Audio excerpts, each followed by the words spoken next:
Good afternoon from the 104.5 The Zone Studios. I'm Lucas Panzica. In NFL news today, the Dallas Cowboys will not retain Mike McCarthy as head coach. He becomes a free agent as both sides could not come to an agreement on a contract extension. Adam Schefter reports McCarthy is expected to be a candidate in Chicago and New Orleans. The former coach of the Green Bay Packers, who has a Super Bowl under his belt, went 49-35 in his 5 seasons, leading the Dallas Cowboys to go with 3 playoff appearances. Another coaching news, it is official. The New England Patriots have hired Mike Vrabel as their next head coach. His introductory press conference was earlier today. It's Vrabel's second head coaching opportunity after leading the Titans for 6 years. Super Wildcard weekend wraps up in the NFL tonight on Monday Night Football. The Rams against the Vikings happening in Arizona for the right to travel to Philadelphia in the divisional round. Kickoff is at 7 p.m. You can catch the Westwood One Call right here on The Zone. For all your foundation repairs and waterproofing needs, visit USSTN.com. Breaking news at once on your home for the Titans and Vols. This is 104.5 The Zone.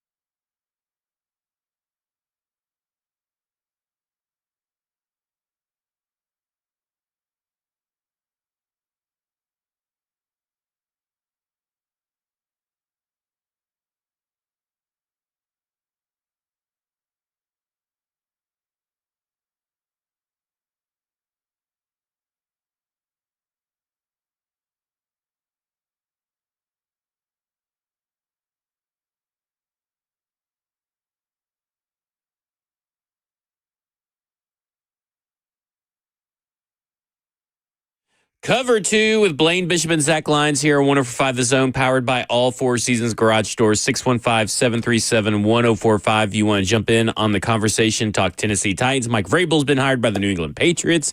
There are a bunch of wild card playoff games that have some similar themes that tie into some Tennessee Titans talk.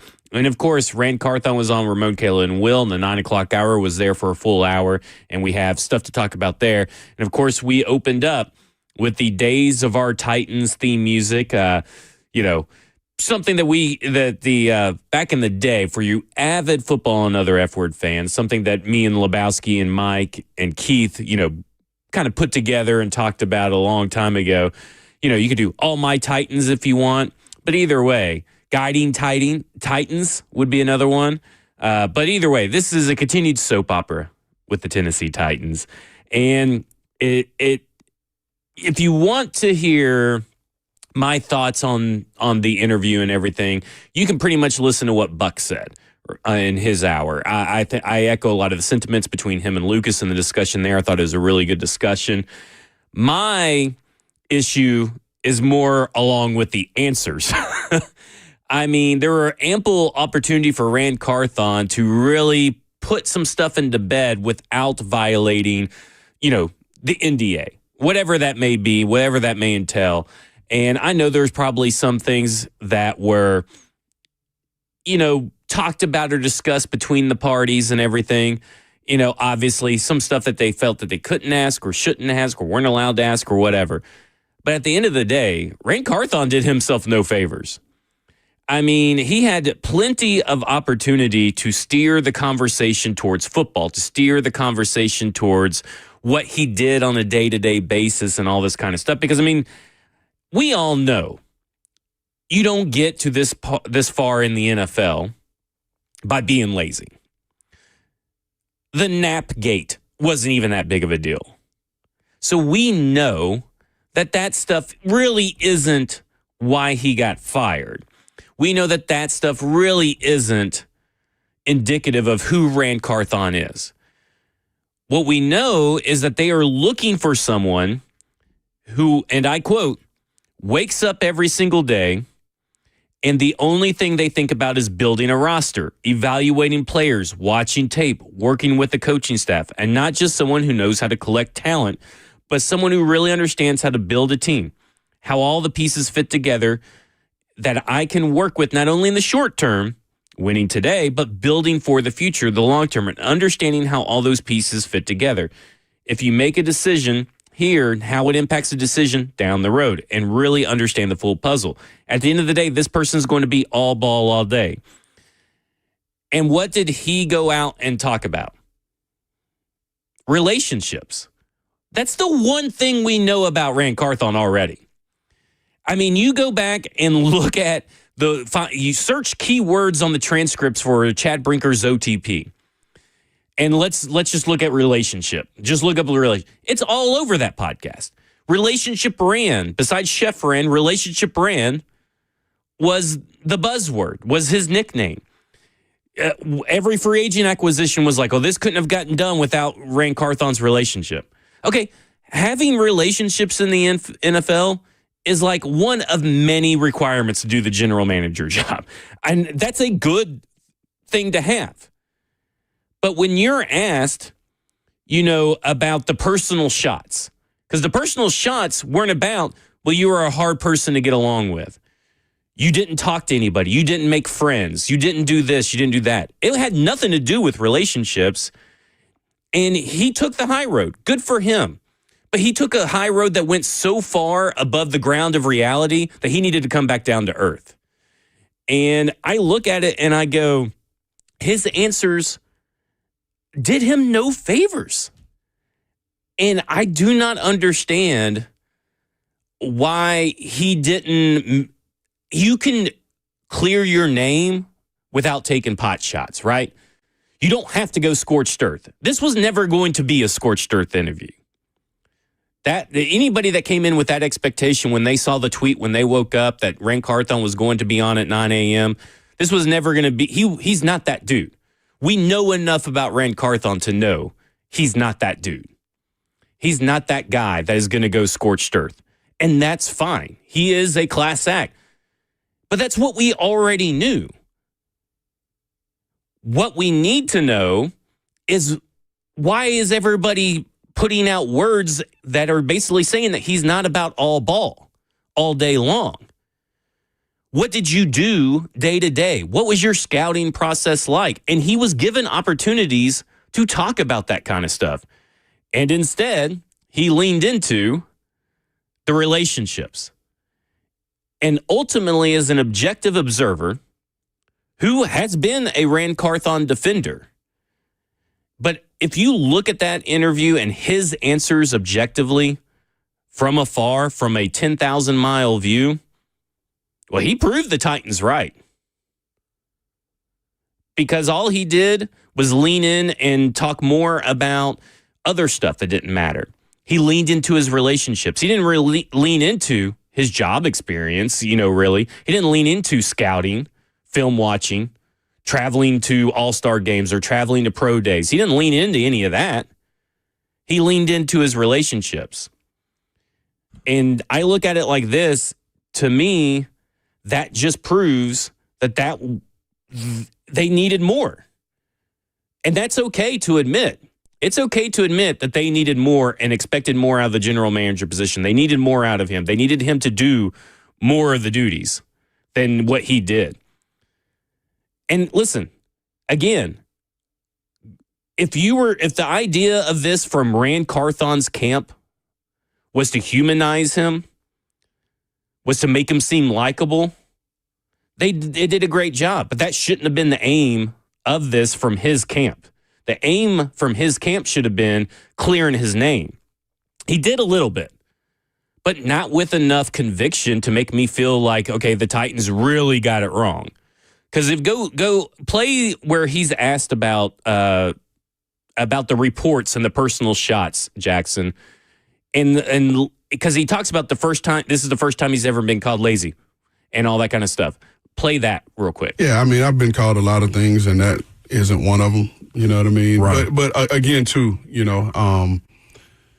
when it comes to stuff like that, and people who speak on you don't know you personally, like, you can shrug that off.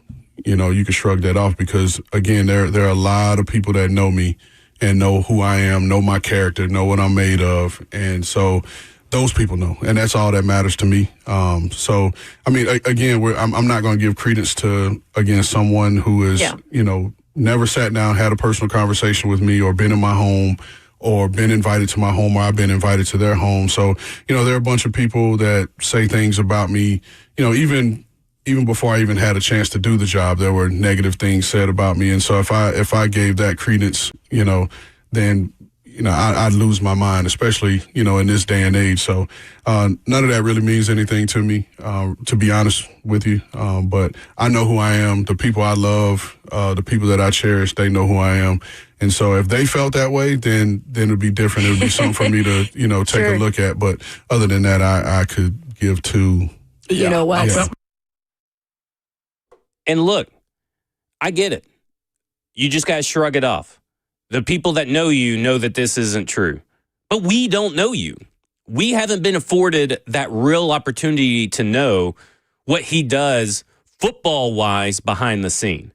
We don't know what his day-to-day looks like. We don't get any behind-the-scenes videos. And listen, this is just as much of a Rand Carthon public relations agency problem. This is just as much a Titans public relationship agency problem.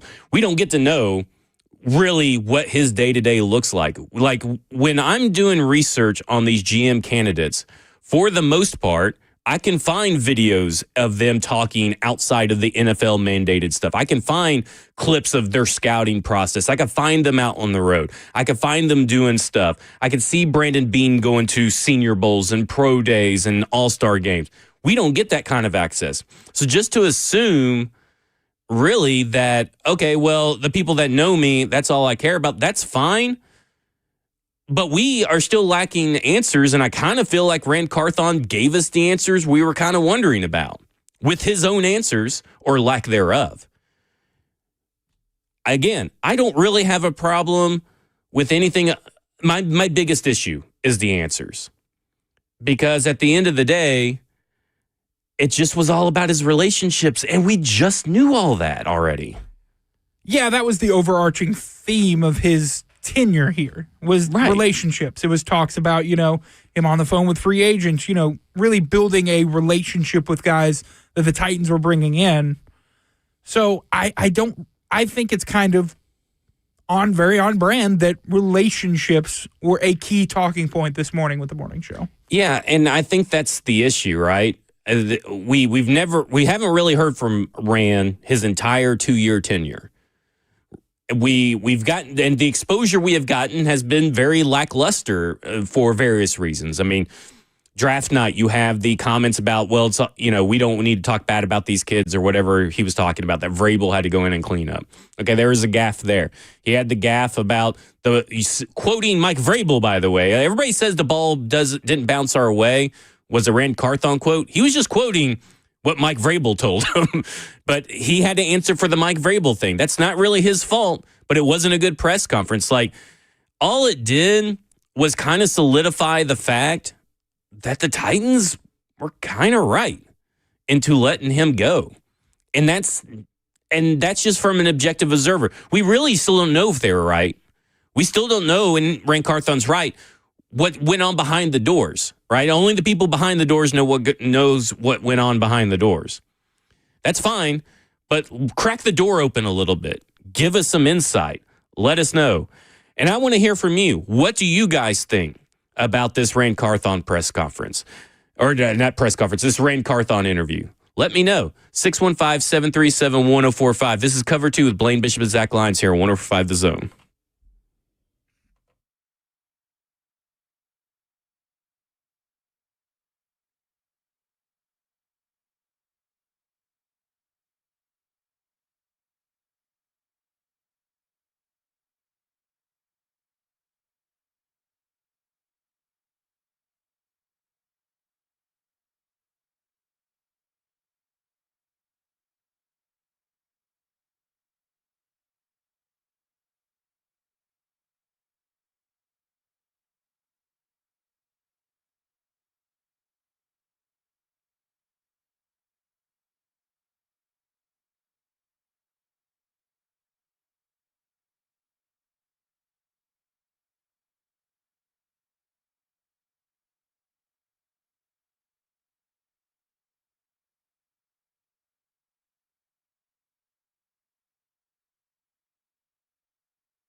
Cover 2 with Blaine Bishop and Zach Lyons here, 104.5 The Zone, powered by all Four Seasons Garage Doors, 615-737-1045. We started off the show talking about Rand Carthon. His interview with Ramon Kalen Wills is on for a full hour, so you can go back and listen to that. If you missed it, wherever you get your podcast for 104.5 The Zone. Of course, you got YouTube as well, 104.5 The Zone YouTube channel.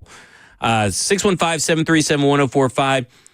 And I want to just make sure that everybody's on the same page with my feelings about it, is that I still think Rand Carthon should have been given more time.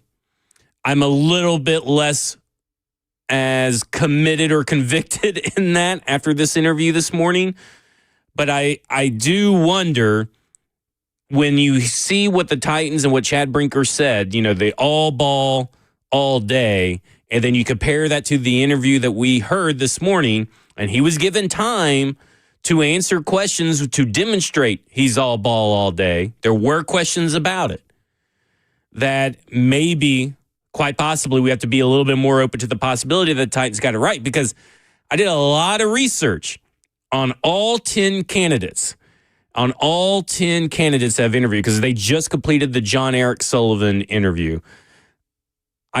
All of them love ball. So there's a difference between, I love ball, I love football, and then loving football, loving ball. There is a difference, because you could look at a guy like Ed Dodds, 12-hour workdays throughout the week, 10-hour workdays on the weekend, worked 136 out of 140 days between mid-December and the draft.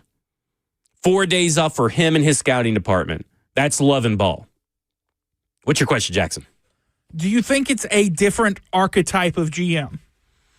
There's a relationship, because both of these are needed to be a successful general manager in the NFL, in my opinion.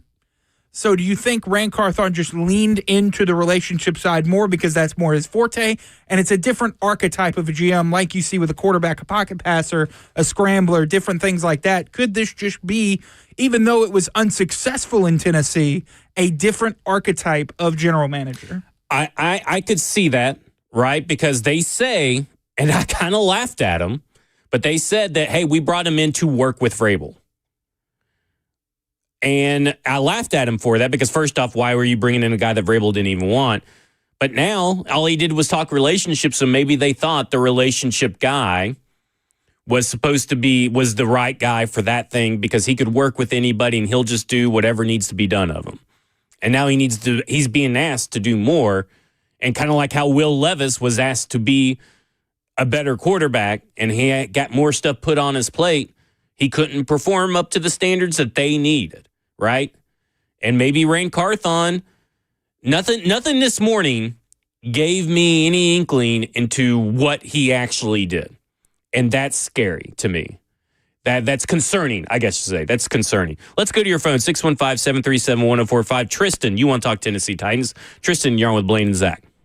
Hey, thank you for taking my call. The interview was like, what did the guy do? And we're like on the movie like Armageddon, where like NASA, like where they call in Bruce Willis just to like go destroy the asteroid, and like this draft that's coming up, like I want to trade out of this pick, number one, and go get Jack Sawyer from Ohio State. Abdul Carter like is not the answer. We need more players and more picks, like and get JT and get some offensive line and get Cam Scatterby, like a quarterback this year. Like, we're not ready for a quarterback this year. I think next year has more quarterback potential than Shedeur Sanders or Cam Ward. I get you, Tristan. I understand your frustrations. I think a lot of people are a little bit frustrated and confused. I think there's a lot of confusion, which is nothing new for the Tennessee Titans, because all they did have let this, I guess, culture of confusion fester throughout these last 2 years. Let's go to DJ and wants to talk Rand Carthon. DJ, you're on with Blaine and Zach. Hey, Blaine and Zach, it's DJ. How y'all doing? Doing good. How are you? Yeah, I'm doing all right. I've been holding my opinion for a few days because, I'm a rideshare driver and I drive black, and I drove about 5 Titans players in the last 3 or 4 days. So I cannot say the names, 3 starters, 2 backups. It's a culture shock. They got a great locker room. They got a lot of great guys, and they all loved each other. Every one of them loved each other. I think we're doing something right as an organization at the level with the facilities, with everybody wants to play for the Titans and stuff. And, you know, as a season ticket holder for 28 years, Vanderbilt, watching Randy Moss score that touchdown right in front of my crusted over ice seats, you know, as I was a, 28, 30-year-old, and now 30 years in, now it's like, okay, so the biggest thing I was pissed off about, and give me a minute, was Mike Munchak getting fired after losing his first playoff game. And it's like, from the Titans, the guys that I've driven, and I've never driven a Titan in my entire rideshare thing, and then all of a sudden, when they were cleaning out their lockers, I drove 3 of them that day. I just kept coming down there and getting them black rides, and then they were saying scapegoat and, hey, don't mention my name, and I wouldn't. But, it's a culture that the ownership, and Amy Adams has to be pointed at. She has to be blamed because, it's like, we've had great coaches and Jeff Fisher, Mike Munchak, Vrabel had a good start. I think Callahan, but see, it's every year we drop somebody instead of giving them one more year, instead of her getting up from the camera and saying, hey, we're going to change this organization. She's basically a Jerry Jones. And that's what I feel from talking to the players. That's truly how I feel. I haven't gone to a game except for the Aaron Rodgers game. All right, DJ, I'm gonna have to cut you off. I do have other callers I have to get to, but I appreciate your information, appreciate your call. And I do think that the players, because of what we've heard from Rand Carthon all morning, was the relationships, right? So the way he described it, he sounded more like a team dad than a general manager. So I'm not surprised that the players that DJ, drove around or on his rideshare or whatever, feel that way. That should be the least shocking thing. They probably took this really hard because he builds good relationships. But there's more to the general manager job than just building relationships. Let's go to Reggie, who wants to talk about Rand Carthon. Reggie, you're on Blaine and Zach. Yeah. Thanks for taking my call. Yeah, I was listening, and I don't know what you were expecting to hear in the interview. You know what I mean? What he said was, I'm not going to give credence to this. Nobody's ever called me lazy. He was successful before he got here. So you think he's going to get the GM job and just lay down? You know what I mean? What was he supposed to do? Give you an itemized list of what he has done? You can look at the people he brought in to tell the job he did. He brought in good talent. Now, a lot of injury, which the Titans are synonymous for. But the people that he brought in could play ball. The reason everybody is disappointed is because he brought in a good team to start with. Now, he got a coach that was supposed to develop a quarterback that just didn't get that done. You know what I mean? If you were bringing him in to develop Will Levis, he failed miserably at that. And so the season, everybody knew the season was going to be riding on quarterback play. And so that's kind of where most of our problems lie. But anyway, I don't think he could have said anything that would have probably changed the minds of people that didn't really want him to stay. You can say, well, I thought he should have got more time, but now he interviewed bad, so I think the Titans were justified. He's saying that this may not have even come from the Titans. All of this talk about him being lazy and not doing his job could just be a media thing. Who knows? Well, anyway. It's sourced information, and again, I agree with what you're saying in the sense that I don't think he's lazy. We're talking about something totally different now, right? We're talking about the all ball all day. The laziness, the napping, that stuff doesn't bother me. But that's the stuff he addressed, but he didn't address anything that said anything that he was all ball all day. That's where I have an issue. My issues are that he was given plenty of opportunity to talk about the tape that he grinded, or the prospects that he looked at, or the scouting, the going out on the road, the processes. He had all this time to talk about it, and he was given opportunities to put that into his answers, and he chose to lean into the relationships.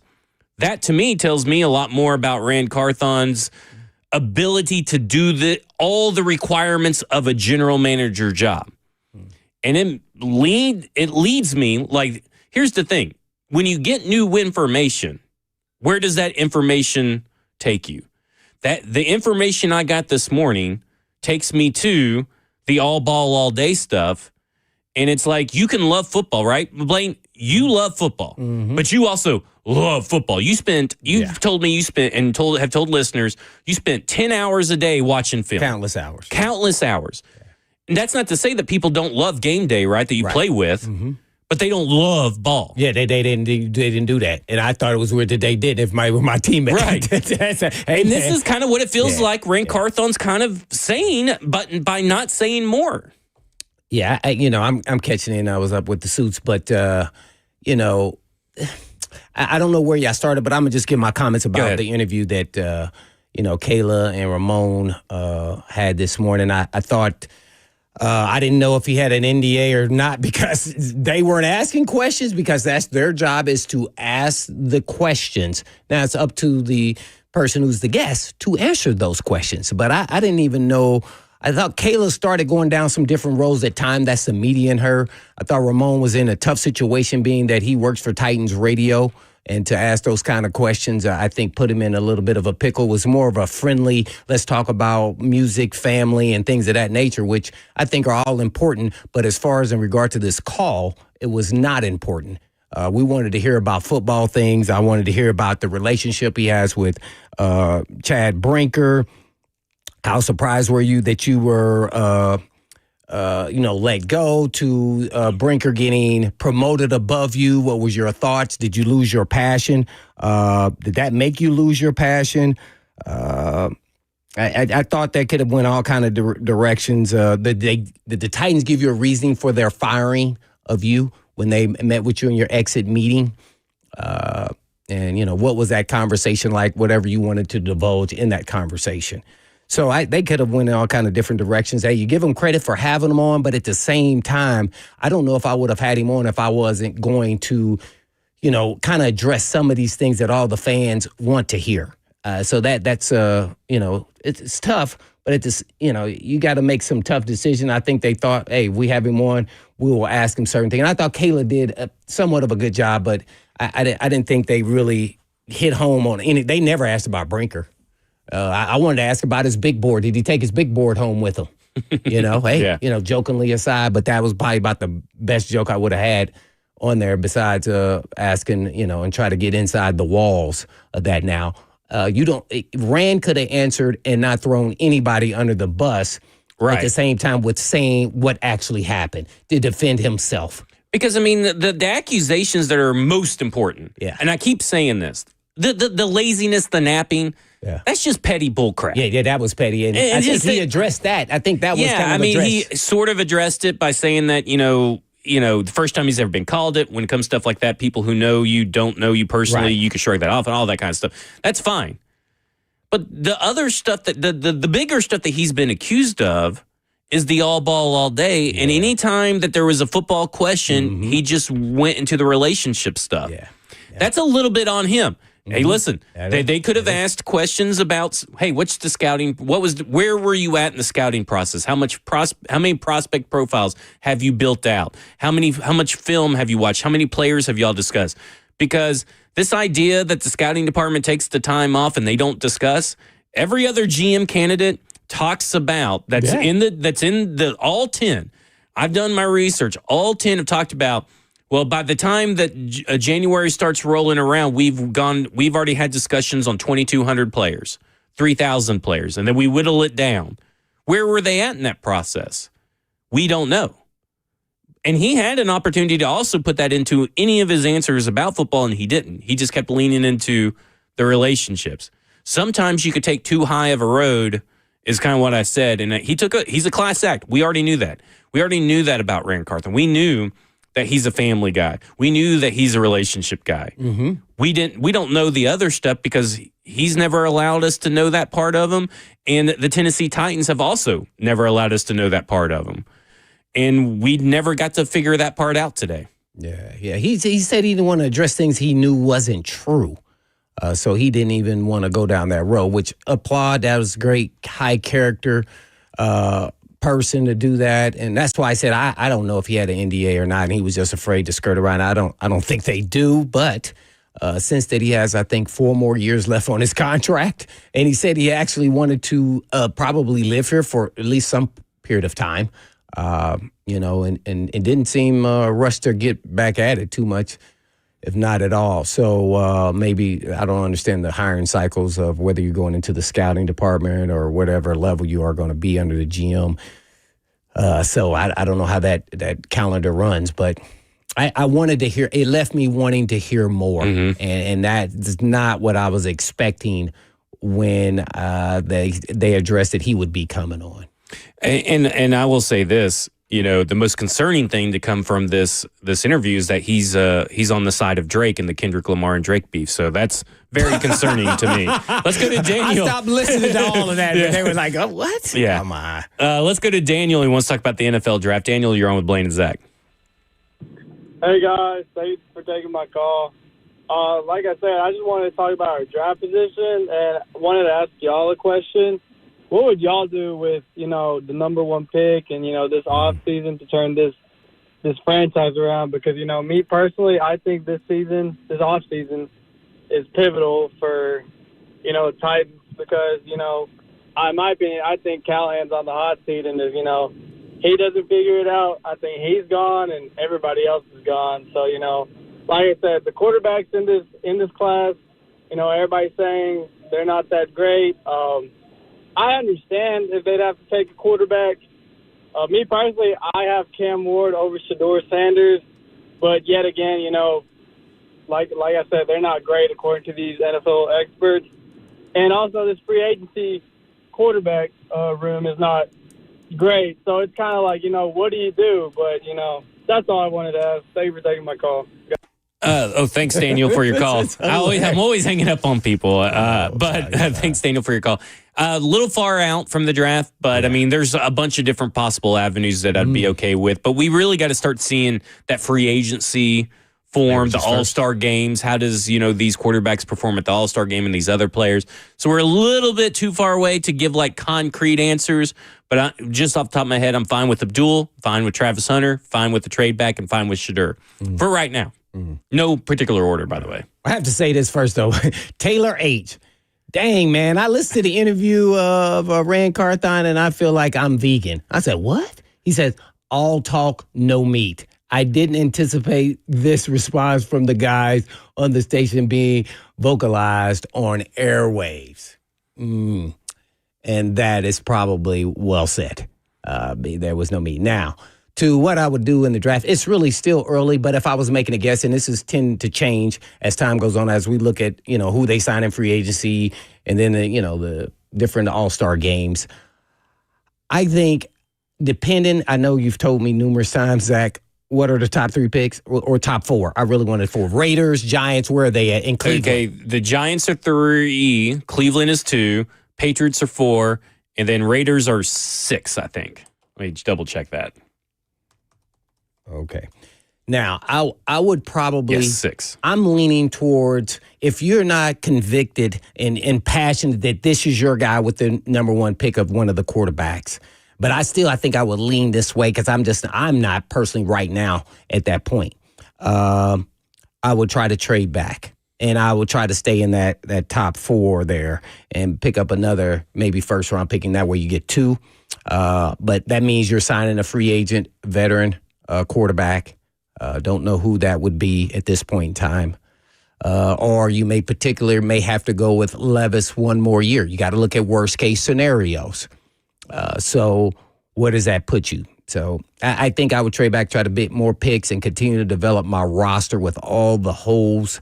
And then next year, hope if it still doesn't work out, then you're probably picking a quarterback. I probably would take a quarterback with one of those picks maybe in the second or maybe even third, and hopefully I hit on one of them in developing a quarterback over the next 2 or 3 years. Yeah, I agree with you. That's kind of where I'm at right now. It could change. It could change. We got a long off season ahead of us. When we come back, we're going to talk more about the Rand Carthon interview, get more of Blaine's thoughts on that. This is Cover 2 with Blaine Bishop and Zach Lyons here on 105 The Zone.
Cover 2 with Blaine Bishop and Zach Lyons here, 104.5 The Zone, powered by All Four Seasons Garage Door, 615-737-1045. We're going to be talking about Mike Vrabel later, these playoff games. I also want to talk about Kevin O'Connell's leadership style and how that relates to, people thinking that Brian Callahan is soft or less of a man. There's a really good article out on ESPN.com, but I want to wrap up this conversation with a few things. Just kind of a summary, if you will, Blaine. There obviously were some things that he could not be asked or wasn't willing to answer. We kind of know that when someone comes on as a guest that's from an NFL team, they usually have a list of things. Hey, you can't ask me about this, or I can't do that. You can't go down this road. I can't do that. So you think they had that with? I'm sure they probably did, because I would assume that there is an NDA inside his own the general manager contract.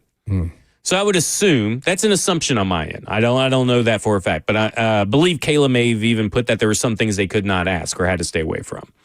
So, okay, got it, understand it. I totally understood that from the top, because I didn't really expect, some scorched earth situation. That doesn't benefit anybody. No. Doesn't benefit him, doesn't benefit the team, it doesn't benefit the fans, doesn't benefit anybody. But I think the guy really put it up there. Taylor H. There's a lot of meat left on the bone. And I think I personally, because when I ask you a simple question or ask you a question, Blaine, and you ask me a question, sometimes we go on for 5 minutes going into detailed avenues, going to certain situations and take it all kinds of different ways. He didn't do that. He stayed on brand with something that he was comfortable with. He didn't really branch anywhere. Well, maybe music, but even when he's talking about, again, the football stuff, it always went back to relationships. And there's just so much more to the general manager job than just relationships. And I kind of felt that if you were to take in new information and then take this information from this interview, and you go back and look at what people have said about Rand over the years, and you will go back to his previous interviews and press conferences and such, it all revolves around relationships, not necessarily about football. And I just come to this conclusion by the way the Tennessee Titans have worded it with his own words, and their own words. His words make their words sound more plausible. And that's just kind of where I land on it. It makes it seem like they want a football guy who's night and day, 24 hours a day type, GM. And that actually is part of the job, to be honest. I remember Floyd Reese wife would say he is never really here, and if he's here, he's not here. Right, see? And, I just think he had the other things that were probably a little more important in his eyes once he got to that chair. And I think he also admitted on the air, he said that it was more things to the job than he could have imagined. I think I forgot who asked the question, it probably was Ramon, like, what would you do different, or what did you not know about the job beforehand, or something to that effect. So, that there was definitely brought about questions for me that maybe the Titans went in the right direction. Unfortunately, because he didn't defend himself enough for me to say that it wasn't. That's pretty much kind of where I stand for whatever reason, whether he could or couldn't. But he didn't even give us hints. Like, you can throw out little, hints here or there. Like, hey, how's your relationship with Brinker going? Well, I haven't talked to him since the day I left out of the office. What do you think that means? See? Yeah. But nobody asked him about Brinker, and he couldn't give you anything on that. I think the way he kept going on, like, y'all doing all, we just talking stuff, let's go. I think he was waiting, by the way, for a question. I felt like that. I kind of look at it like this, too. And this is kind of moving away from this topic, but thinking, we dogged Rand for lack of press conferences or lack of media availability throughout his 2 years as general manager. Yeah. Where's Chad Brinker? Where's his press conference after a firing? Where's Amy Adams Strunk press conference after a firing? Where's Burke Nihil press conference after a firing? We've heard the state mandated stuff.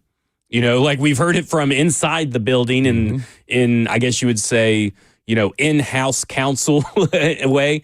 But where are they taking the questions?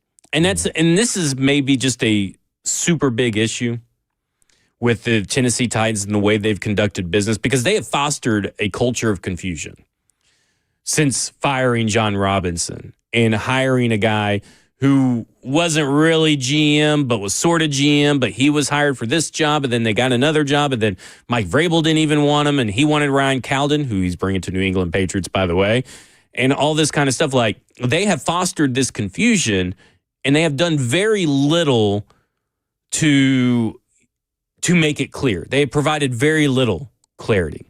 And he did no better than they did out from under their thumb, technically.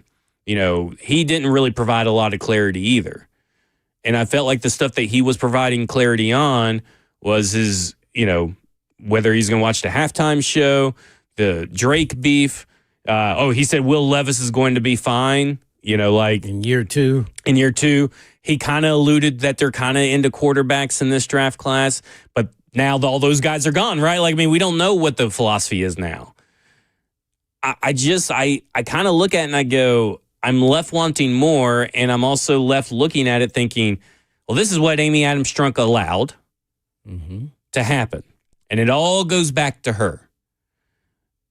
She has made bad moves. Maybe this is a good move. Now I'm beginning to think this is a good move based on this press conference because, again, relationships. That's all we got was relationships, which is all we've gotten for 2 years. Well, I'm not going to say it's a good move, but you can look into a good move. Yeah. And that's what I'm getting at. But even the season coming up, it could go from you won 3 games to you won 9 games, and then you're in the playoff hunt. Just a couple right moves here, a couple bounces there and there. Yeah, it can happen pretty quickly with the right GM hire and right mix, and maybe it all works and Callahan looks great. I'm hoping it does. He loves Callahan. Yeah. Of course, He hired him, right? He hired him, supposedly, allegedly. Oh, well. At that time, Brinker wasn't there, was he? Yeah. Well, no, Brinker was there. He was in the room. Is him, Kenneth Adams, Burke Nihill, Amy Adams Strunk, and I believe someone else. Well, my bad. He was in the room, but he wasn't Rand's boss at that time. Supposedly. Allegedly. Allegedly. I'm not. Listen, I don't believe anything that's coming out of there right now. I got my head on a swivel. Oh, man. Hey, I ain't believing anything that's coming out of there. That's a football term right there. Keep your head on the swivel, man, because guys are coming from all over the place. I know. Whoa. It's just this new information, when you take what he talked about and you look at the background, because they do come from a different background. All these GMs, because I did deep research on Rand Carthon when he was a GM candidate. All these GMs have a drastically different background other than really Catherine Hickman. I mean, pretty much they're all college scouts. They're long-term. And listen, Rand Carthon was a scout. I've gone through his resume. But the stuff that is talked about even back then, when I will go back and read my profile on Rand Carthon, is really all about the relationships he made. Agents love him. Execs, he can work some trades. He can do this. They're all about the relationships. Everything you find out about these guys that they're getting, it's all ball all day. Outside of Catherine Hickman. Well, she is all ball all day. But she doesn't have the experience these other guys do. Gotcha. So I look at it and I go, they are staying true to their word. They're right now, their words match their actions. We're going to update you on the general manager interview process. We're going to talk about Mike Vrabel, the playoffs, and Kevin O'Connell's and Brian Callahan's, I guess you would say, similarities as head coach. This is Cover 2 with Blaine Bishop and Zach Lyons here, 105 The Zone.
Cover 2 with Blaine Bishop and Zach Lyons here. 105 The Zone, powered by All Four Seasons Garage Doors, 615-737-1045. We spent the last hour talking about the old GM. We're going to talk about the new GM. We're going to talk about the old head coach and the new head coach. We're just hitting everybody today. But first, let's hit up the phone lines. Let's go to Luke, who wants to talk about Rand Carthon. Luke, you're on with Blaine and Zach.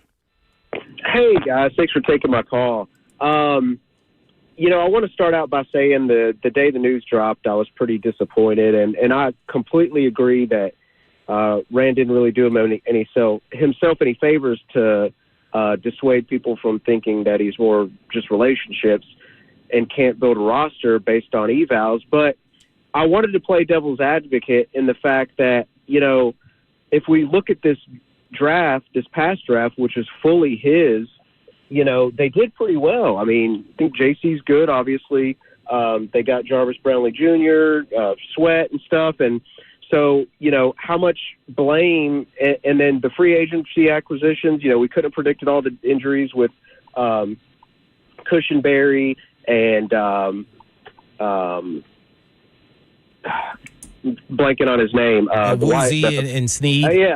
Yeah, so Woozier and Sneed, and then, Quandre Diggs was a great acquisition, but we had to give him up, after the wheels fell off, and he still turned that into a better round pick, like a 5th to a 4th or something. So how much blame does go on the coaching staff? And I wanted them to keep it all together. So I'm going to say I like Callahan too. I'm glad they kept him, but it's just confusing because on one hand, it does look like he's all just relationships. But if you look at the draft and a lot of those free agency acquisitions, I mean, this was a good roster. And I don't think any of us thought they were going to go 3-14. I'll hang up and listen. Thanks, guys. Thanks. I think you said it best, confusion. Because what have we heard? We've heard that Rand has final say, but then we've heard Brian Callahan say all three of them were involved in every decision made, and then they came to a consensus. So that means that we don't really know which pick is whose. We know Chad Brinker was involved in the L'Jarius Sneed trade. He's the one who facilitated that with Assistant General Manager Mike Bergonzi. And you know what? In that same piece, guess what Paul Karski says on paulkarski.com in that same piece? They leaned on relationships to get the deal done, and that's how this front office is going to run. This is how this team is going to run. It's going to lean on relationships. So there's that word. Relationships is about the big buzzword as collaboration is. So, to be honest, I agree. I don't really think the free agency is class is as bad as advertised. Injuries derailed it, and I think the draft class is really good. But now, because of the confusion that they have fostered inside that building, starting with Amy Adams Strunk on down, we have no clue what is Rand's and what's not Rand's, how he felt about it, how he felt about those players, who had really the final say, who had the tiebreaker. If there's three people, there's never a tie. So we don't even know how those went down. I don't know. It's just confusion. And we have yet real, true clarity. Yeah, well, I wonder if they want confusion. That way, when you make moves, you really can't really pinpoint what actually really happened.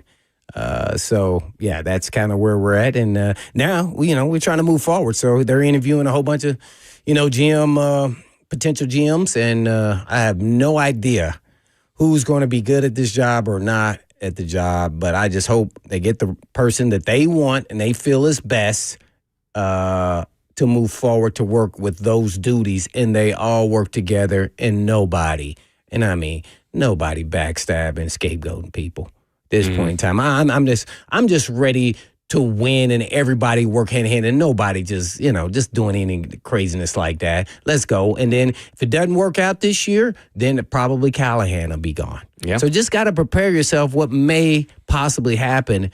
Nobody's seat is hotter than Brian Callahan's right now. So that's probably the next step if it doesn't go well, but I'm hoping it goes well enough where he continues to grow, and then he's got a quarterback that's consistent that fit his system and scheme.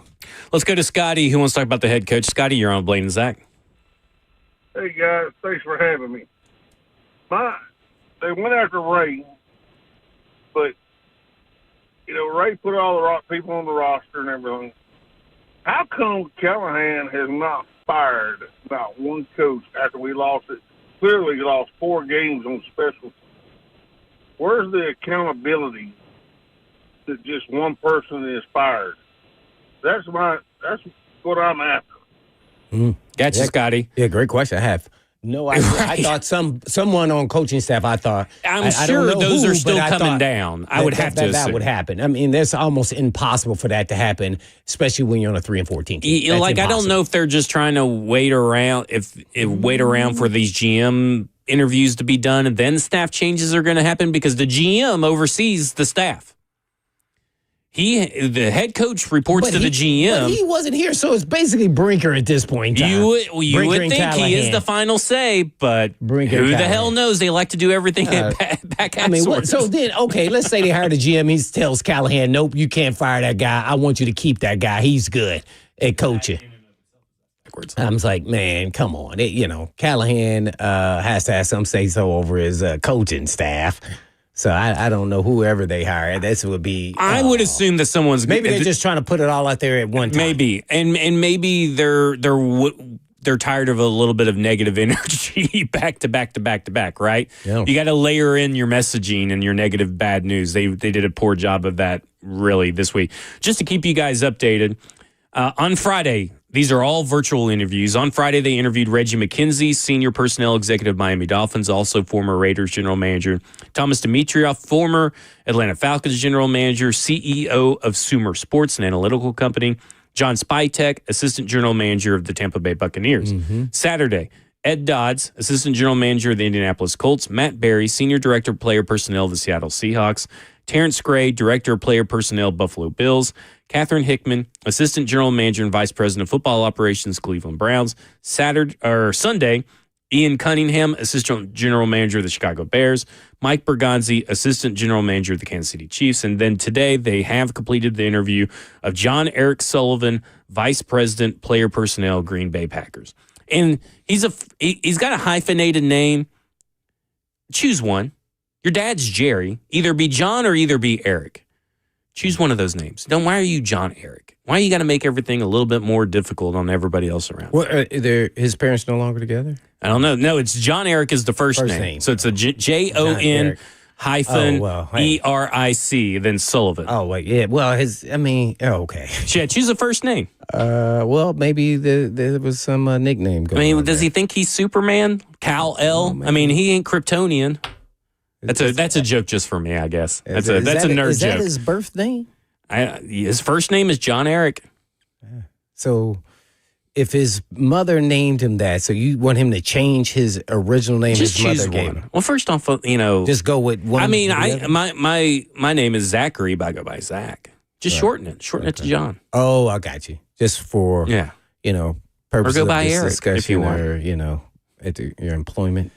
But I will say this: all these people, from everything I've read, they love football, and I think that is the common thread through all of these guys and girls. So is that them saying Rand doesn't love football? I would say, let's say, loves football. Like you love football. I don't know. It's really confusing. Like he loves football, but he doesn't love football. Yeah, there you go. So, what's the fine line? Where is it at in the real world of what are you saying? That preparation. He's not going through the processes of his preparation all night, all day that you don't see? Well, I will say not this. Not you, but people in the building. Right. That seems to be what they say, and we have not heard any evidence contrary to that, right? Okay, I'm going to say this. Okay. Now, I don't know about what you have to do for a GM, but to be a scout, you really have to be grinding. Mm-hmm. Like on the road, you're watching film here or there. All over the place. To even get an opportunity to be a GM seems like that L word, lazy, should be nowhere part of. Yeah, or that and you I don't think love football. I don't associate those two together. Love football. Yeah. Where is the line is what I'm getting at. Yeah. Once he got to this point, that's almost impossible to say that he didn't love football. What happened with him that's the question. at this spot as the GM where someone or people felt he didn't love football in the front office. And that's where the disconnect for me is, because everybody goes about how they do processes a little bit differently. I mean, like they were saying, oh, he sleeps on the plane. Well, what if he got off the plane and then went straight to the office and watched it on a big screen? And that's what he had the opportunity to even say that today. But how did anybody ask him the question? Yeah, they asked him a question about the napping or the lazy. They even played that Friday clip. Well, they jokingly said something instead of let's hit him with a direct question. And he's someone else. He said he wasn't going to answer things that weren't true.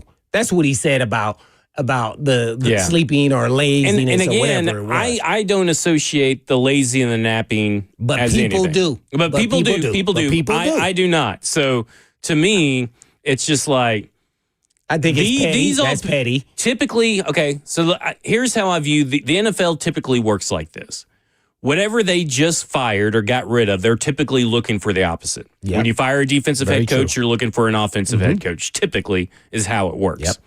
Obviously, the Patriots they've gone defense. Well, they just want to get to the guy. I told you they were going to take Vrabel. But typically, you're looking for the opposite. These, based on their backgrounds, and I've done a deep dive on Rand Carthon too. Based on their backgrounds, these guys are different than Rand Carthon in the way that they view and approach scouting in the game. Does not mean that he doesn't scout. Does not mean that he doesn't watch film or anything. It's just these guys, and even Catherine Hickman I would say Catherine Hickman less so, because she used to be a scout, and then now she's kind of just an in-house scout. You get what I'm saying? Like she gets everybody else's information and watches film. It's not really, it's scouting, but not really scouting. Well, she's elevated to where she gets to do that. Yeah, and then maybe that's the thing. She's scouting practice. Is that Rand Carthon has gotten elevated to where he didn't really feel like he needed to do all these other things, but the Tennessee Titans feel like their GM needs to. And I think maybe they were right in what they were saying and what they're looking for, because everything they were looking for isn't the in-house sit at the computer kind of scout. It's we want the road person. We want someone. That's why I don't think Reggie McKenzie really fits. But we want the guy that goes to all the All-Star games, that is going to every pro day, that is doing everything that they need to be doing to find the right players and get the right information, all that kind of stuff. You know what I'm saying? Right. Well, okay, I get you. And you know what? I just don't like talking about people personally, like throwing them under the bus when you fire somebody. Yeah. I still hate the messaging. I do too. I do too. And here's when we come back from break, I'm going to tell you what the message should have been there we go. From the Tennessee Titans. Do it. I love if they were going to do something on this line. Yeah. I love it. Let's go.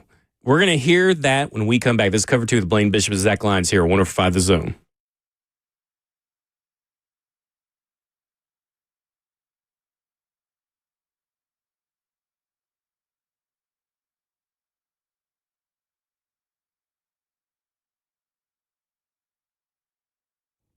For many of you who have lived here a long time, you already know Eurofix has been in Middle Tennessee area for your European car repair needs now for 26 years. We've all gotten to watch them grow. And I don't know about you, but I love watching a hometown business take off. Well, we're now proud to announce the 5th location in Mount Juliet for Eurofix on Mount Juliet Road, right across the street from Dairy Queen. And Eurofix can serve you in Franklin, Hundred Oaks, Murfreesboro, Belmead, and now Mount Juliet. Pretty cool getting to watch a small-town mechanic starting in the barn of his backyard of a single-wide trailer and now grow to 5 locations repairing thousands of cars each month. And at Eurofix, you get a 3-year nationwide warranty and a free loaner car with every repair appointment. And all you have to do is just give them a call at 844-EUROFIX. That's right, 844-EUROFIX, or you can visit them online at myeurofix.com. That's myeurofix.com. But always tell them Blaine sent you.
Cover 2 with Blaine Bishop and Zach Lyons here, 104.5 The Zone, powered by all Four Seasons Garage Door, 615-737-1045.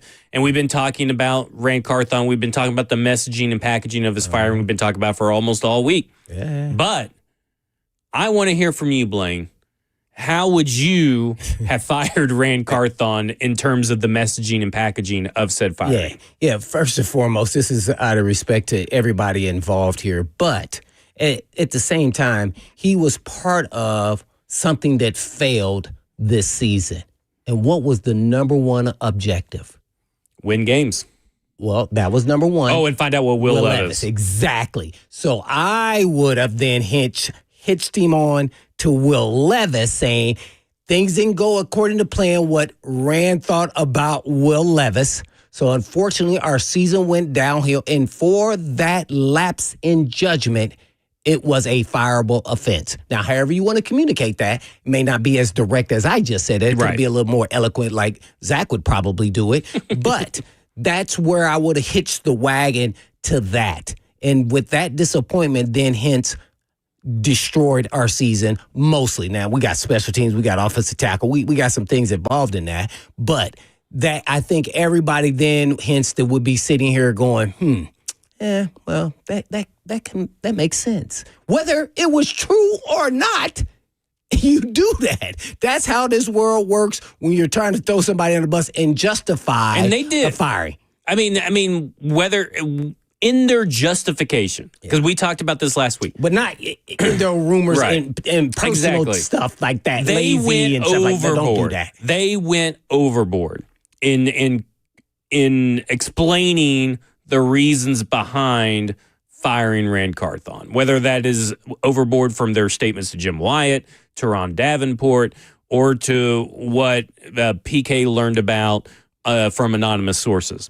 All that stuff is just packaged together in just a blunder and mishandling of how to fire someone. We got to be careful, too, also with Will Levis, because you don't know, you're trying to trade him in different things, so they have to be careful there. But I would have hinted around. Everybody would have known what you were talking about if you kind of go down that road. Just they went too overboard, in my opinion, I think. And in the other areas where it felt like it was a personal attack. Whether it's true or not, they went too far.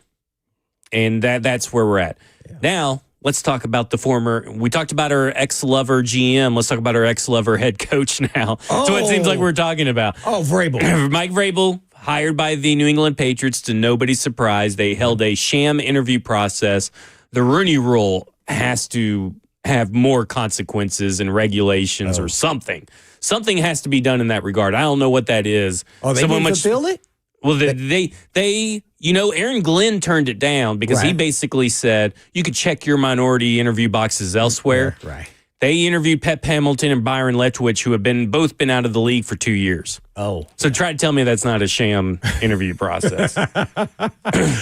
Well, they could say that they did that, but it was always a bet that Vrabel would be the head coach of the Patriots. There was no doubt in my mind when Mayo was fired, I said he's going to New England. So that was it. And then, so be it. So now he's going to get his crew together. Ryan Cowden's coming. There's rumors that he's going to be allowed to interview Shane Bowen for the coordinator position. Yeah. The big rumor, though, is that he's bringing in Tommy Rees, former Alabama offensive coordinator, former Notre Dame offensive coordinator.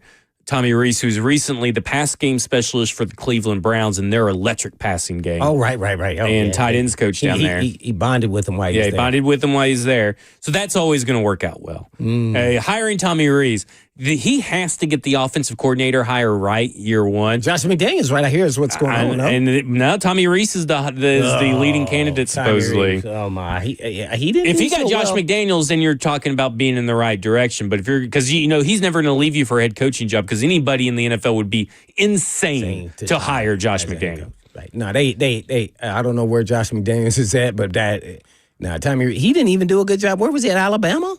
Yeah. Oh, he was terrible at Alabama. Oh, he was. Here's the thing. Is that the guy that used to quarterback for the Notre Dame? Yeah. Yeah. So here's the thing about Tommy Rees that aligns perfectly with what Vrabel wants to do. They got to find a running back they can give the ball to 30 times. Oh, no, they got a couple guys. They can.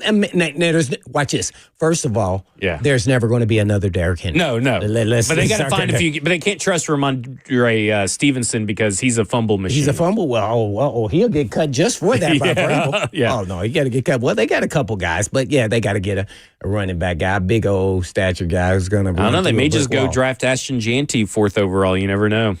All right, let's do this. Okay, so the Patriots have a ton of cap space. They have the 4th overall pick, but they have so many holes on offense. That is going to be hard. Unless they're going to overpay, then you're going to have bad contracts. But all this right there that I just said makes the Patriots' job pretty attractive, right? You got your young quarterback. Well, you started from scratch. Right, you got your young quarterback. Mm-hmm. Now, who has the final say? And then the first thing that after Mike Vrabel got hired, so I want everybody to hear this. After Mike Vrabel got hired, the very first thing that popped up was Ryan Cowden expected to come with him. Yeah. So we know who he was pushing for to be GM here. If it was any confusion on that, I've been saying it's Ryan Cowden. Yeah, it was definitely Ryan Cowden. With that GM that's currently there, he needed to be on pins and needles right now. Oh, yeah. Elliot Wolf, got the hair standing on the back of his neck. This is when he was asked who has final say on the roster. Here's what Mike Vrabel said. And let me ask you if this sounds familiar. I think the most important thing is that there's a shared organizational vision for what we want to do and how we want to work and how we want to acquire players, Vrabel said. There's numerous ways to acquire players through free agency, trade, draft, the post-draft process after training camp. So again, I'm just excited to sit down with Elliott and his staff. So it sounds like spirit of collaboration is alive and well, even though he's already making moves to consolidate power. Mm-hmm. Because bringing Ryan Cowden in is consolidating power. And while that's a clear vote of support for Wolf, the New York Giants executive Ryan Cowden, who served as Vrabel's head of personnel with the Tennessee Titans, expected to join the front office. That led to speculation that Cowden and Vrabel could shift the power dynamic away from Wolf and the Patriots front office. Hey, guess what? They are. Yes. So let's just be honest. And questions about whether the trio can work together given Cowden and Vrabel's extensive history working in Tennessee. Vrabel said, nothing has been finalized when asked about the report of Cowden joining the staff, but did leave the door open for change down the line. Elliott and I will have conversations. As with any staff, there's going to be turnover. There's going to be new coaches and new faces. Some that I will have history with and some that I won't. And that's what the interview process is.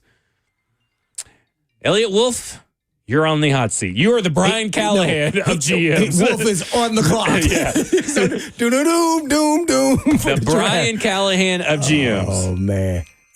There you go, Jackson, man. Hey, good for Vrabel. Hope he does well, except when he comes here to play the Titans, because they are on the schedule and they will be playing here. I'm not sure when the actual date will be.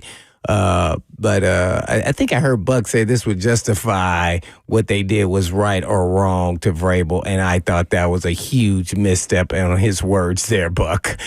This proves nothing at all to anything, but it will show how quickly he can get a team together, because guess what? That's one thing we've never seen from Vrabel, starting from beginning to the end. He inherited Malarkey's playoff contending team. And leaders. Yes. So let's see what direction this goes. I'm hoping it goes in a good light, but we don't know, because we also know there were some players he liked in free agency that 1 year that he had total autonomy, and they weren't so good. And are you really trusting Mike Vrabel to build an offense? Yeah. The Patriots were probably one of the worst offensive lines, if not the worst. And yes, that is including the Tennessee Titans. Maybe that's where the Cowden part comes in. Yeah. But I don't know. And you're going to trust him, Mike Vrabel, to build an offensive line from scratch? Pretty much. We haven't seen it. I can't say that. We've never seen him build a culture from scratch either. Right. And listen, there's no A.J. Brown on this roster as of now. There's no Derrick Henry on this roster as of now. There's no Taylor Lewan. There's no Ben Jones. There's no Delaney Walker. I mean, there's not a lot on this roster offensively. Byard. Casey. I mean, we can go down the list. Christian Gonzalez is your best, and I think Christian Gonzalez is your best. That's about the only good defender I can think of off the top of my head. Oh, Christian Barmore from Alabama. But like I look at it and I go, this is a team devoid of leadership. This is a team devoid of talent. This is quite possibly the worst roster in the NFL. Them and the Raiders. Well, he would say it can only go up. Right. So the odds are in his favor, but how far up can you go sooner than and how later? quick? Quick. That's what I'm talking about. Yeah, quick. Yeah, how quick? And then we all know the brass there in New England, the fan base they expect winning immediately, especially from Vrabel, a former three-time Super Bowl winner. Yeah, he's walking into a entirely worse situation than even the Tennessee Titans situation that he left. He's walking into a worse situation than he inherited when he initially got here. I don't know. Wait. Is it worse with more numbers, or is it worse because he has a quarterback? Well, that is true. So we got to pump the brakes. We got to also remember sophomore slumps are a real thing with quarterbacks. There you and go. if Tommy Reese is your offensive coordinator, good luck. I am not buying any Drake May stock in fantasy football. That would be my advice to everybody. Currently as it sits, unless they go out and get like T. Higgins and Devontae Adams and make all these moves, like big move. Is that what happened to Mac Jones? That second year? I mean, let me tell you something. Mac Jones, had a horrible supporting cast too. Yeah. I mean, they have not been able to build good supporting cast. Then they had a DC that was an OC. Right. So, I don't know about this. Like, well, good for Vrabel. I mean, good for Vrabel, but man, except when he played the Titans. Yeah. No, he got to lose that game. He can go win every game except against the Titans. Yeah. I mean, they have guys starting for them on defense named Dale Pettis. I don't even know who I've never even heard that name whatsoever. Oh, I've never heard of him. Dale Pettis is a safety out of Troy that was drafted, I guess, last year, or undrafted free agent last year. Never heard of him before. I guess my tape study didn't go that deep on Dale Pettis hey, last man, year. that's like a Ball State guy, man. Watch out, man. Yeah. But I look at it and I go, it will be very interesting because notoriously the Patriots haven't spent a lot of money in free agency. Now they have the most salary cap in the NFL. Space, right? So they got money to spend. Do you entrust Vrabel to spend that money on guys that aren't like Andre Dillard and Aaron Brewer like he wanted to when he was here with the Titans? Do you trust him to find the right offensive lineman in the draft when he's the guy that wanted Isaiah Wilson? There's a lot of questions that he really has to answer. Right there, I'm just saying, there's a lot of questions that Mike Vrabel has to answer that he has never had to answer. Yes, and it's going to get exposed. But guess what? He'll have a big bank account afterwards, regardless if it works or not. His two biggest hires are his offensive coordinator and offensive line coach. Hands down, those are his two biggest hires. Because he's going to be the defensive coordinator is just going to do whatever Vrabel says. Yeah. I mean, we saw Shane Bowen drastically went in a different direction at the New York Giants. He blitzed more. He pressed more. That's not what Vrabel likes to do. So that's why it changed differently. Now, he wasn't that successful. Some of that may be tied to Dexter Lawrence, going out. Shane Bowen may not have been successful with him going out. But either way, if Shane Bowen is his hire, he's not bringing in the stuff that he did with the Jets or the Giants. Mm-hmm. He's going back to what we saw here in Tennessee. Yeah. And is that the best use of Christian Gonzalez, who is a man-to-man guy? He's a man-to-man guy. Yeah, he is. Yep. There's a lot of questions that have to be answered. This idea, Vrabel is a no-brainer. Vrabel is a good coach. Mm-hmm. No doubt about it. And I think the best way I've heard it put was from James Foster, who works for the 33rd team. Mm-hmm. He said he's a good input-output coach. You give him good players, you get good results. You give him bad players, he's got bad results. And he's got to get a ton of good players for this team for it to work, because this is going to be a entire shift, not only in just I don't know what the locker room really or the culture was really like under Gerard Mayo and Bill Belichick, but we've never seen him actually build a culture from the ground up, Vrabel. This idea that he's automatically going to come in and the culture is going to be great, maybe not. We don't really know. I would bet that it probably gets pretty good in comparison to what you've seen maybe a couple of years, but is it good enough to sustain success? That's what every NFL team is looking for. Every NFL team is looking for sustained success. Well, yet to be determined. We shall see. Right. The Vrabelese. Will it work? Now let's talk about our current head coach. Oh, yeah. So this morning, Kevin Seifert of ESPN.com, who's covered the Minnesota Vikings about as long as Paul Karski has covered the Tennessee Titans. Oh. So he's an old head. Okay. He wrote this morning, Vikings Kevin O'Connell is the quintessential modern NFL coach. And the reason I want to bring this article up, and listen, I think when this tweet initially got put out with the article link, someone said, well, it's great when you're winning, but just ask Mike McDaniel if it's good, if that's the way to coach right now. Because it's right. Everything is great when you're winning, right? Mike Vrabel's way was great when it was winning. And then when you're losing, the message wears thin. But Kevin O'Connell, the Vikings have profited from a coaching style, a combination of empathy and confidence boosting, well suited for today's NFL, that has come to define their coach beyond his reputation as a quarterback whisperer. And the reason I bring this up is because that everything that everybody has called soft about Brian Callahan, he's not manly enough about Brian Callahan, is everything that Kevin O'Connell is. What he is trying to establish and build here in the NFL is something that suits the more modern NFL player. Mm-hmm. Yeah. Doesn't necessarily mean it leads to results out of the same way. You still have to have good players, right? Yep. You still have to have good players. Yeah, the Jimmy and Joes matter. Yeah. And O'Connell said this, coaching, in my opinion, is about what you do in those moments to help make sure that your team improves and players improve, and then doing it in a way that never alters their confidence to get their job done. If we're only going to operate the way we want when things are going well, that's a culture that has nothing to do with what we're trying to build here. And luckily, because I think we have great players and have great people in our locker room and our coaching staff, people have adhered to that being our way of doing things, and it has shown up. So it's important to say, culture also matters when you're losing.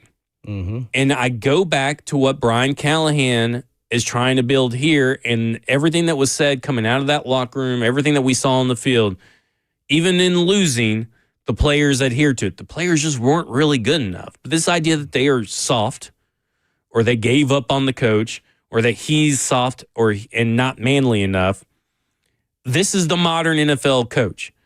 And that's what you have been everybody's been wanting, right? To get this Tennessee Titans team into the next era of NFL football, where the NFL is going instead of being behind.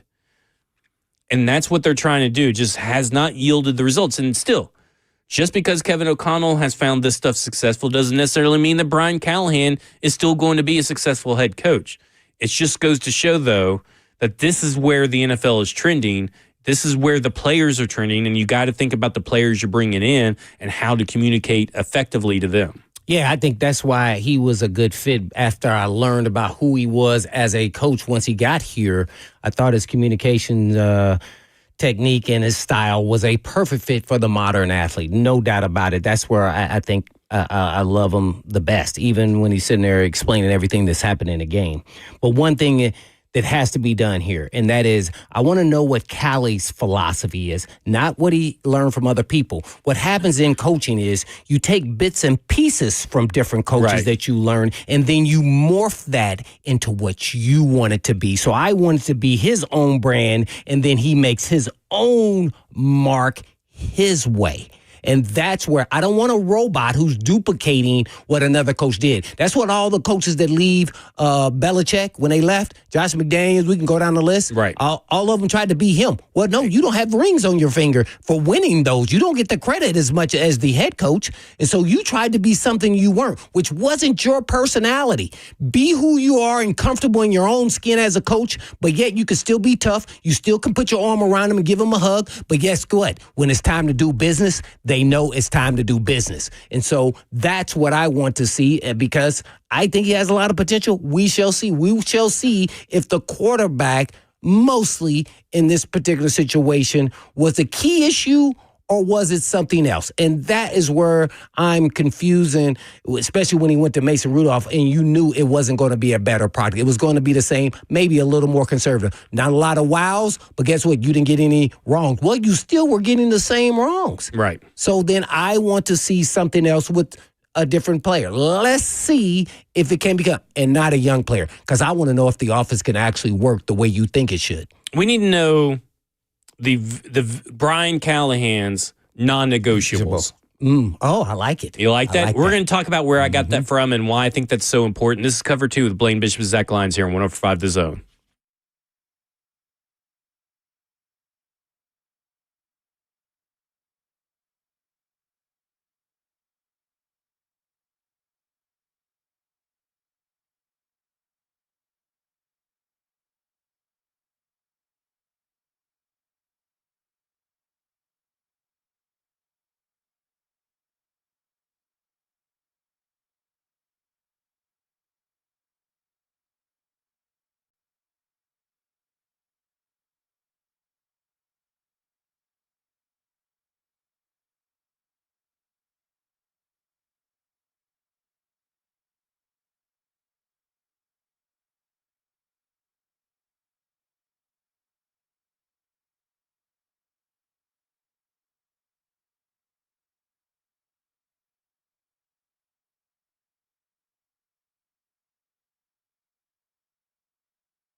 Cover 2 with Blaine Bishop and Zach Lyons here on 104.5 The Zone, powered by all Four Seasons Garage Doors. 615-737-1045. Last chance for phone calls. We've been talking about Rand Carthon. We've been talking about Chad Brinker, Amy Abstrunk. Talking about Brian Callahan, Mike Vrabel. We've just been talking about the whole crew. Yeah, Rand be running. Rand be running. Yeah. Let's go to Brandon, who wants to talk about Rand Carthon. Brandon, you're on Blaine and Zach. Hey, so thanks for taking the call. Is it safe to say with everybody coming and everyone going and then a new season that we won't have Burks in a Titans uniform in 2025? I hope that that's the truth. He's garbage. And then he's Burks. Yeah, Burks, that's correct. And he definitely ain't going to help us. And would it be safe to say that possibly we could bring in, because I'm a huge Vols fan, go Vols, maybe Dobbs, maybe Milton, Hooker, somebody like that. Where's so I'll hang up and listen. All right. Well, what was your? No. Sorry. But here's my question though. Did Joseph and Jackson allow him in because of that last part of the? They told him to call. They told him to call. They were the friends from college. They know Brandon. These UT fans infiltrating the airways. Okay. Of those guys, he said, guys, which former UT quarterback do you want? Joe Milton, baby. Is that same for you, Joseph, back there? I don't want either of them, to be honest, unless they're going to come over here for free. There you go. For free? I don't want to trade for either of them. Well, they're free What about agents. Dobbs, too? Oh, Dobbs no, is you a have free to trade agent. for Milton. You're right. Would you sign Josh Dobbs? I would sign Josh Dobbs as a backup, yes. There you go. As a backup. Absolutely. As far as Traylon Burks, I think that most of that draft class, everybody except for Roger McCreary, is probably out of here. Yeah. Well, Traylon Burks actually, he tore his ACL. Is that wrong? What did he hurt something with his knee. Remember, we didn't find out till later, like it was 6 his weeks ACL. later. So did he tear it? It was like a partial tear, if I'm not mistaken. But he had ACL surgery. Yeah, I believe it was like a partial tear or something like that. But it doesn't matter, partial or it's a tear. He has to have surgery. Yeah, he had an ACL surgery. Partial sometimes is worse than just having a full split tear because they think you could kind of play through it sometime. Well, so no. He will be unavailable. So if they cut him, they'll cut him with the injury designation, I think. Because a year's time from now, or when he got hurt, it was in the middle of the season, I'm assuming. That's just guess. Yeah. He may be around, but I don't think he's going to be contributing very much at all. As we saw, good example is Colton Dowell got injured at the last week of the season, I think. Yeah, 2 years ago, because he missed almost the entire year this year. Right. So we were talking about non-negotiables. What are Brian Callahan's non-negotiables when it comes to prospects, players, culture, vision, whatever it is? And the reason I brought up that word is because I was doing my research on all these GMs, and I was reading about John Spytek, and I was listening to a podcast that he was on called The Play Callers, which is a podcast by The Athletic. And he talks about that this is what he said. In his eyes, scouting is not static. It's very dynamic, which is true. Not everything, it's not one size fits all. Communication among everyone is the biggest thing for him. Over and over throughout the whole interview, he emphasizes communication. He also thinks having non-negotiables matter in talent evaluation. Some tenets of your scouting philosophy you developed over time. He talks about you come from all these different places, like you were talking about. Brian Callen's been everywhere. And he pulls from different things and figures out what works for you. And if something fails, why it failed, and you fix it and so you don't make the same mistake. And for him, what he figured out over time was toughness, competitiveness, and effort are his non-negotiables. He goes, those things go beyond just the athleticism. You could be athletic, you could be talented, but if you don't have these things, you're not a player that fits what I want. So what is Brian Callahan's non-negotiables? There we go. That's the question we need answered. What are his non-negotiables? Because we don't know. Now, he talks about, I remember early when he got here, he talks about we're looking for people that played in big games and big moments. We're looking for people that are that have been team captains, that are leaders. Okay, those like the team captain. Okay, are those your non-negotiables, right? Right. No, they're not. So that's what we need to hear from Brian Callahan over the summer at some point is more information regarding his vision, his culture, his, I guess would say, non-negotiables. What are the players? Because that was fast, instinctive, and tough. Remember fit? But that stemmed from Rand Carthon. So what are you now? Oh, well, no, I like the toughness, effort, and competitive nature. I want to add to that just one more thing, at least off the cuff of my mind now, is smart football players. And would you call that football instincts? No. Okay. No. The instincts comes, you do this once you are playing smart. And then your intuition then leads to your instincts. Gotcha. So I want smart, discipline football players. And then you add the toughness, the effort, and the competitive nature to the being smart. I think then at every level you're drafting a guy based off of where they go in the draft. If they have these, you will win and you will have success. They did mention discipline over and over. Remember a couple of days ago or last week? I just said the discipline. Yeah, yeah. Because I saw so many times where you see where the team, how do you play and have lapses in a game in and game out? Like you could play with this team, but then all of a sudden, somehow, some way, someone lose laps in concentration. Or you drop a first down on third down, or you get a penalty. You know who had that all over their tape? And I know we're running up against the clock here, but Edgerrin Cooper, who was the linebacker out of Mississippi State that was in last year's draft, he now plays he's number 50, if I'm not mistaken, for the Green Bay Packers. Oh, okay. That was all over his tape. And I was like, I don't like it. Now, he ended up being really good for Green Bay this year. Uh-huh. But over that tape, he had all those lapses of judgment. And to me, I'm with you. That to me is a non-negotiable for me. I may be wrong. Your non-negotiables may lead to a wrong evaluation. It can. But you're looking for people that fit you. Right. Right. That's the type of players I want around me. To be honest, as a player, if I'd had a smart player, I didn't even want to have a conversation. Like about ball. No, not about ball. The Tennessee Titans have concluded their first round of virtual interviews. At some point this week, we will see that list get whittled down to maybe 3 to 5 candidates, and they'll bring them in for in-person second-round interviews. So we'll see who they whittle down to, who they bring in, and all that kind of stuff. Like I said, they're going from 10, and last time they only interviewed 7 or 8. I believe 7. So that got whittled down to, I believe, 3, if I'm not mistaken. So we'll see how this list gets whittled down and who they're interested in and bringing in. And then once we get that kind of list down, we'll dive deeper into what I figured out about these general managers, how they may fit with Brian Callahan, how they fit the vision of what this Chad Brinker vision, how they fit that. We'll discover all that. We got tons to talk about. We never even got to the playoffs.